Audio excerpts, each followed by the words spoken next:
எஃப்டிபிஓஸ் எல்லாருக்கும் வணக்கம். கூலி படத்துடைய அப்டேட்ஸ் இன்னைக்கு எல்லாரும் மிகப்பெரிய எதிர்பார்ப்போடு பார்த்துட்டு இருக்காங்க. அந்த வரிசையில இப்ப நாம மீட் பண்ணக்கூடியவர் யாருன்னா, சூப்பர் ஸ்டாருடைய தீவிர ரசிகர் மற்றும் சினிமா விமர்சகர் சத்யன் ராமசாமி அவர்கள். சார் வணக்கம். வணக்கம். எப்படி இருக்கீங்க? கூலி படத்துடைய எதிர்பார்ப்பு ஒரு நாளைக்கு ஒரு நாள் ஏகோபித்தமா அப்படியே கூடிட்டு இருக்குதுன்னு சொல்லலாம்.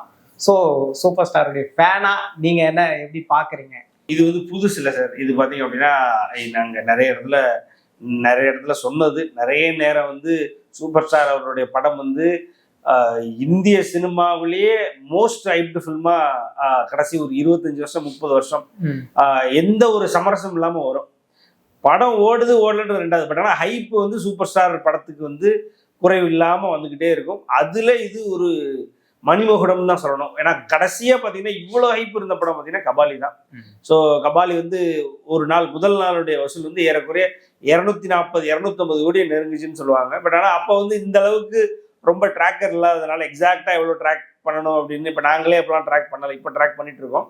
ஸோ ட்ராக்கிங்லாம் இவ்வளவு சிஸ்டமேட்டிக்கா இல்லாத ஒரு காலகட்டத்தில் ஜேர்னலிஸ்ட் கன்ஃபார்ம் பண்ணது, பேப்பர்களில் கன்ஃபார்ம் பண்ணது அதாவது 250 கோடி நெருங்கிருச்சு முதல் நாள் வசூல். ஏறக்குறைய அதுக்கப்புறம் பாத்தீங்க அப்படின்னா தமிழ் சினிமாவில் கூலி தான் அதை நெருங்க போது. இன்னும் சொல்லப்போனா அதை பீட் பண்ணும்னே சொல்லலாம்.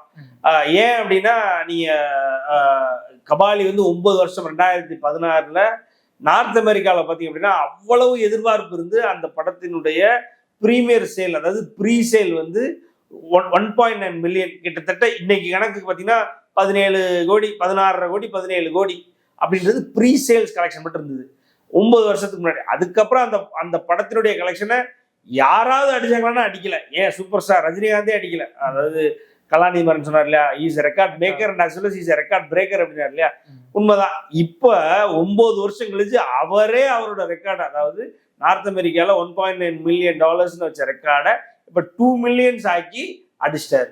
இதுக்கப்புறம் எத்தனையோ பேர் ட்ரை பண்ணி பார்த்தாங்க, யாராலையும் முடியல. மறுபடியும் அவர் தான் அவர் மேக் பண்ண ரெக்கார்டை அவரே பிரேக் பண்ணியிருக்காரு. அதே மாதிரி ஃபர்ஸ்ட் டே கலெக்ஷன் அப்படின்றதுல இந்திய சினிமாவின் மிகப்பெரிய புரட்சி நடக்க போது. ஒரு தமிழ் சினிமாவினுடைய கலெக்ஷன் இவ்வளவு பெருசா, ஏன்னா ஆஸ் வி ஸ்பீக் இப்போ நம்ம பேசிக்கிட்டு இருக்கும் பொழுது ஃபர்ஸ்ட் டே கலெக்ஷன் 150 கோடியை தாண்டிருச்சு. அதுதான் உண்மை. ஸோ 150 கோடியை தாண்டி இன்னும் 2 நாள் நம்ம கையில இருக்கும்போது அது போக பார்த்தீங்க அப்படின்னா வியாழக்கிழமை காலையில படத்தை பார்த்துட்டு வியாழக்கிழமை சாயங்காலம் அது ஒரு தனியா ஒரு 15-20 கோடி கலெக்ஷன் இருக்கும். நான் சொல்றது உலகம் முழுக்க. ஸோ அப்படிங்கும் பொழுது வேர்ல்டு வைட் கலெக்ஷன் 200 கோடியை தாண்டுவதற்கான எல்லா முகாந்திரமும் உள்ள முதல் தமிழ் திரைப்படம். அதாவது கபாலி இல்லாம, ஏன்னா கபாலிக்கு பார்த்தீங்கன்னா அஃபிஷியலா நம்ம கிட்ட இல்லை, அதாவது அன்அஃபிஷியல்னு சொல்ல முடியாது. ஜேர்னலிஸ்ட் கொடுத்த இன்ஃபர்மேஷன் பிளஸ் ப்ரொடியூசர் சைட்லேருந்து டிஸ்ட்ரிபியூட்டர் சைட்லேருந்து கலெக்ட் பண்ண இன்ஃபர்மேஷன் வச்சு 250 கோடின்னு போட்டாங்க. பட் ஆனால் அது இல்லாமல் கிட்டத்தட்ட ப்ராப்பரா ஏரியாஸை லாக் பண்ணி அதுக்கப்புறம் டிக்கெட்ஸை இந்த ரேட்டுக்கு விற்கணும்னு சொல்லி ஃபைனலைஸ் பண்ணி, இது நான் சொல்றது பிளாக்ல இல்லாமல் ஒரிஜினல் டிக்கெட் ரேட்டை வச்சே கிட்டத்தட்ட 200 கோடியை தாண்ட போற ஏறக்குறைய சவுத் இந்தியாவில் 2வது படம்னு சொல்லலாம். ஏன்னா புஷ்பா தாண்டிடுச்சு. புஷ்பாவையும் இது தாண்டதுக்கான வாய்ப்புகள் இருக்கு. ஏன்னா அப்படிப்பட்ட கிரேஸ் என்னன்னா, இது வரைக்கும் ஒரு படம் ரிலீஸ் ஆகி ஆக்சுவலி படத்தினுடைய புக்கிங்ஸ் ஓப்பன் ஆகி 3 நாட்களுக்கு முன்னாடியே 1.2 மில்லியன் டிக்கெட்ஸ் புக் மை ஷோல வித்ததே இல்லை. இப்போ in terms of number of tickets வித்த அதிக படம் இந்தியாவிலே பார்த்தீங்க அப்படின்னா கூலி தான் புக் மை ஷோல. கிட்டத்தட்ட 1.2 மில்லியன். இன்னும் 2 நாள் இருக்கு. ஸோ 2 மில்லியன் டிக்கெட்ஸ் அப்படின்னு வந்துருச்சுன்னா இந்த புக் மை ஷோ ரெக்கார்டை பிரேக் பண்றதுக்கு இன்னொரு தமிழ் படத்துக்கு 10 வருடங்கள் கூட ஆகலாம். ரஜினி படம் அல்லாதது, ஏன்னா ஜெயிலர் 2 வருது, அது வேற கதை. அது இல்லாம அடுத்து ஒரு தமிழ் படம் இந்த book my show pre sales ரெக்கார்டை அடிக்கிறதுக்கு இன்னும் 10 வருடங்கள் ஆகலாம். அதுதான் உண்மை. அந்த மாதிரி போயிட்டு இருக்கு. ஸோ யூகேல பாத்தீங்கன்னா இப்பவே 55,000 டிக்கெட் வித்துருச்சு. யூகேல பாத்தீங்க அப்படின்னா கிட்டத்தட்ட 50 ஷோஸ் சோல்ட் அவுட் ஷோஸ் ஆயிருச்சு. 50 ஷோஸ் சோல்ட் அவுட் ஷோ ஆன எந்த தமிழ் படமும் கிடையாதுன்றதான் உண்மை. அதே பார்த்தீங்கன்னா ஆஸ்திரேலியாவில் பார்த்தீங்க அப்படின்னா ஏறக்குறைய நான் வியாழக்கிழமை காலையில படம் போடுறாங்க இல்லையா, அப்ப அதுக்கு முன்னாடி, ஏன்னா அங்கெல்லாம் உங்களுக்கு ஃபுல்லா எல்லா ஷோவும் டிக்கெட்ஸ் கிடைக்காத அளவுக்கு புக் ஆகாது. ஸோ அதையும் மீறி ஆஸ்திரேலியாவில் படம் ரிலீஸுக்கு முன்னாடி ஹையஸ்ட் ப்ரீசேல் உள்ள ஒரு படமா கூலிதான் அமையும் தமிழ் சினிமாவில். அதே மாதிரி பார்த்தீங்கன்னா யுஏஇ பார்த்தீங்கன்னா அவர் உருவாக்கின மார்க்கெட். ஏன்னா ஏறக்குறைய படங்களே போகாத நேரத்துல கூட அங்க 2.0 எடுத்து வச்சு ஓட்டினாங்க, அங்க காலா ஓட்டினாங்க. அதே நேரத்துல பாத்தீங்க அப்படின்னா நீங்க தர்பார்லாம் கூட அங்க ஸ்பெஷல் ஸ்கிரீனிங்லாம் நடந்தது. ஸோ அதெல்லாம் வச்சு பார்க்கும்பொழுது யுஏஇல பார்த்தீங்கன்னா இப்பவே பார்த்தீங்கன்னா 50,000 டிக்கெட்டை நெருக்கி வித்துட்டாங்க. ஸோ இந்த 2 நாள் இருக்கும் பொழுது ஆட்டோமேட்டிக்காக 100,000 டிக்கெட்ஸ் விற்கிறதுக்கான வாய்ப்பு இருக்குது. ஸோ இதெல்லாம் வச்சு பார்க்கும்பொழுது இந்தியாவில் மட்டும், நான் சொல்றது இந்தியாவில் மட்டுமே கிட்டத்தட்ட படத்தினுடைய கலெக்ஷன் இப்போ வரைக்கும் டே 1, அதாவது புக்கிங்ஸ் பேஸ் பண்ணி டிக்கெட்ஸ் பேஸ் பண்ணி பார்த்தீங்க அப்படின்னா 115 கோடியை தாண்டிடுச்சு. ஸோ 115 கோடி, அது இல்லாம வெளியில 35 கோடி, இதெல்லாம் பார்க்கும்போது 150 கோடியை தாண்டி படம் போயிட்டு இருக்கு. இன்னும் நமக்கு 2 நாள் இருக்கு. பிளஸ் வந்து அந்த டேல அன்னைக்கு லைவா போய் வாங்குற டிக்கெட்ஸ்ன்றது இன்னும் சவுத் தமிழ்நாடுல இன்னும் ஆரம்பிக்கல. இன்னும் அதெல்லாம் ஆரம்பிக்க வேண்டியிருக்கு. இன்னும் நார்த்ல பாத்தீங்கன்னா இப்பதான் ரொம்ப பெக்யூலியரா இன்னும் டீப் டவுனா வில்லேஜஸ்குள்ளலாம் படம் இறங்குது. ஸோ அப்படிங்கும் பொழுது சாலிட் 200 crores ஃபார் கூலி அப்படின்றது தான் சார் இந்த படத்தினுடைய மிகப்பெரிய ஹைப்பு. இந்த படம் வந்து பண்ணக்கூடிய சாதனைகளை இன்னும் தமிழ் சினிமாவில் பண்றதுக்கு ஒருத்தர் பிறந்துதான் வரன்ற மாதிரி பண்ண போகுது. எப்பவுமே வந்து சூப்பர் ஸ்டாருடைய படங்களோ கலெக்ஷனோ வந்துட்டு கம்பேர் பண்ணோம்னா அன்னைக்கு இன்னைக்கும் வந்து தமிழ் சினிமாவில் வந்து தளபதியை வந்து கம்பேர் பண்ணுவாங்க. இப்போ கூட கூலி படத்துடைய அந்த புக்கிங்ஸா இருக்கட்டும், அதோடைய கலெக்ஷனை வந்துட்டு லியோ படத்துடைய ஒப்பிட்டு பேசுறாங்க. இது கரெக்டு தானா?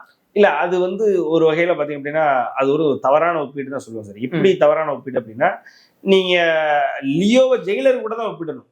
ஏன்னா 2023 அதிக கலெக்ஷன் ஜெயிலரா லியோவா அப்படின்றதுதான் போட்டியே.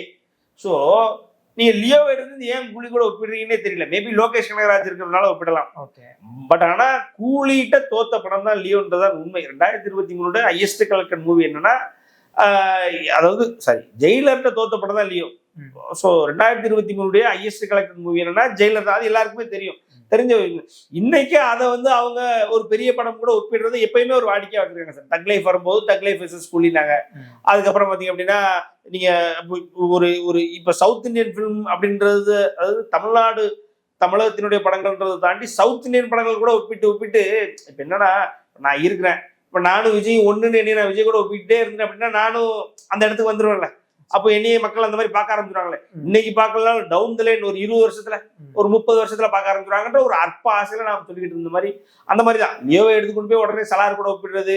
நாளைக்கு கண்டாராட்டும் வந்து அதை கூட ஒப்பிடுவாங்க. நாளைக்கு எந்த படம் வந்தாலும் அந்த படம் நல்லா ஓடுச்சு அப்படின்னா அதை சயாரா கூட அன்னைக்கு அப்படிதான் ஒப்பிட்டு இருந்தாங்க. சயாராவோட டிக்கெட்டும் பார்த்தீங்க அப்படின்னா ஏற்கனவே லியோ முந்துற மாதிரி இருக்கு. ஸோ கம்பேரிசன் இந்த சைட்ல பார்த்தீங்க அப்படின்னா எப்போ லியோ வச்சுக்கிட்டோம் அப்படின்னா லியோ நம்ம பெருசாவே நினைச்சிட்டு இருப்போன்ற அது ஒரு மூட நம்பிக்கை. அதனால லியோ வந்து ஜெயிலர் எப்போ முடிச்சிருச்சு. லியோன்றது முடிஞ்சு போன ஒரு விஷயம். லியோன்றது ஏறக்குறைய பாத்தீங்க அப்படின்னா எல்சியூலே ஒரு தோல்வியுற்ற படம் தான் சார் லியோவா நம்ம பார்க்கணும். அதுதான் உண்மை.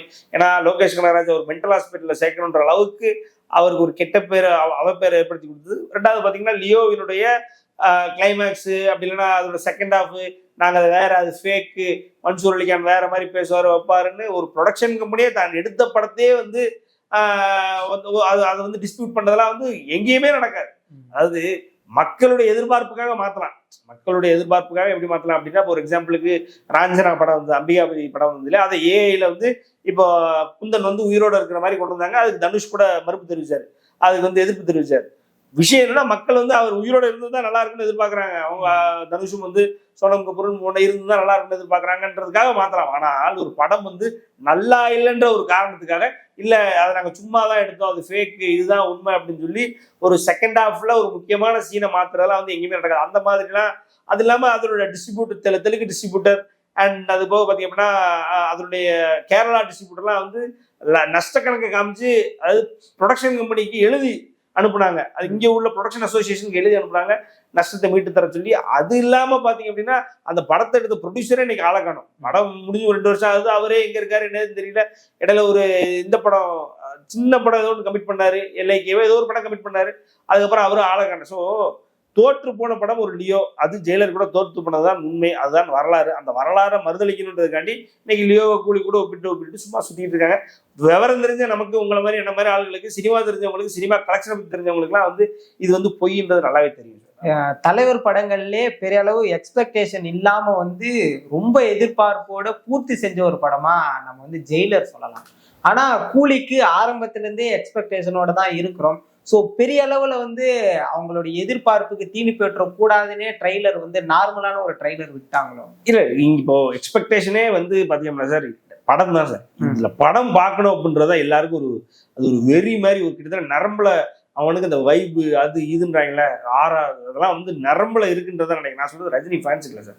ரஜினி ஃபேன்ஸுக்கு பாபாவே அப்படிதான், லிங்காவே அப்படிதான். எங்களை விட்டுருங்க. இது வந்து சாதாரண சாமானிய மக்களுக்கு இன்னும் சொல்லப்போனா ஏ சர்டிஃபிகேட் வாங்கி வச்சுட்டு உட்காந்துருக்கு படம். அதை யாராவது பேசுறானா பாருங்க, ஏ சர்டிஃபிகேட் வாங்கிருச்சா என்னடா போகுது, ஐயோ போகக்கூடாது வைக்கக்கூடாது, எவனுமே. இது ரஜினி படம். ரஜினி படத்தை பார்க்கணுன்றது ஒரு ஃபேமிலி ரிச்சுவல்.